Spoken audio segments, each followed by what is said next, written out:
माँ का आखिरी खत कहानी। रात के 12 बज चुके थे। माँ कभी दरवाजे की तरफ देखती तो कभी एक नजर घड़ी की तरफ। माँ की आंखों में और चेहरे पर चिंता साफ नजर आ रही थी। थोड़ी ही देर में दरवाजे की घंटी बजी। माँ ने काफी तेजी से दरवाजा खोला और सामने बेटे विक्रम और बहू मान्यता को देखकर पूछा, इतनी देर क्यों हो गई? मैं कब से तुम्हारी राह देख रही हूँ। माँ, मैं अब छोटा नहीं हूँ, तुम मेरी चिंता मत किया करो। विक्रम घर के अंदर प्रवेश करते हुए बोला, बेटा कितना भी बड़ा हो जाए माँ के लिए छोटा ही रहता है।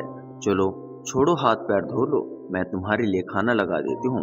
माँ ने दरवाजा बंद करते हुए कहा, माँ जी हम बाहर से खाना खाकर आए हैं, आप खा लीजिए, हम सोने जा रहे हैं। बहुमान्यता ने कहा, लेकिन मैंने तो तुम लोगों की पसंद की खीर बनाई है, आओ थोड़ी थोड़ी खा लो।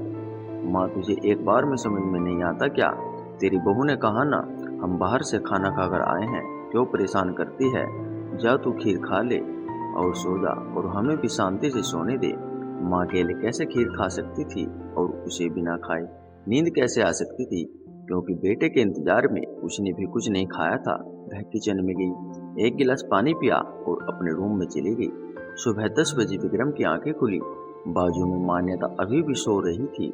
विक्रम हॉल में आया तो लैपटॉप के पास रखी एक चिट्ठी पर उसकी नजर पड़ी। यह चिट्ठी किसकी हो सकती है, यह देखने के लिए उसने चिट्ठी खोलकर पढ़ना शुरू किया। मेरे लाल, तू सोच रहा होगा कि एक ही घर में रहते हुए ये चिट्ठी क्यों मैं तुम्हें बोलकर भी ये बात बता सकती थी। हाँ, बता सकती थी। अगर तू मेरी बातें सुनना चाहता तो किसी एक्सप्रेस गाड़ी की तरह तू आता है और कुछ ही पलों में निकल जाता है। खैर, वो सब जाने दो।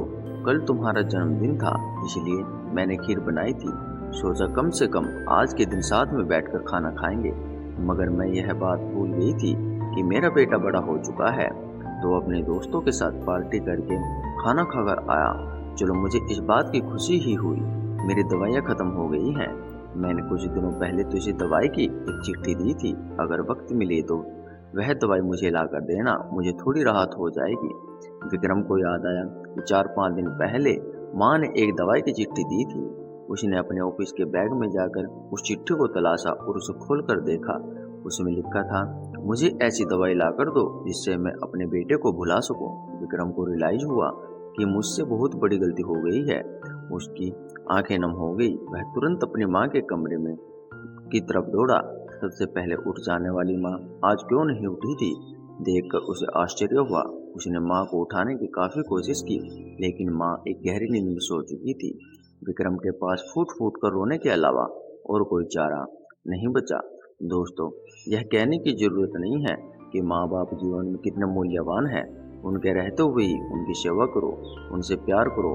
वह चले जाएंगे तो कुछ नहीं कर पाओगे।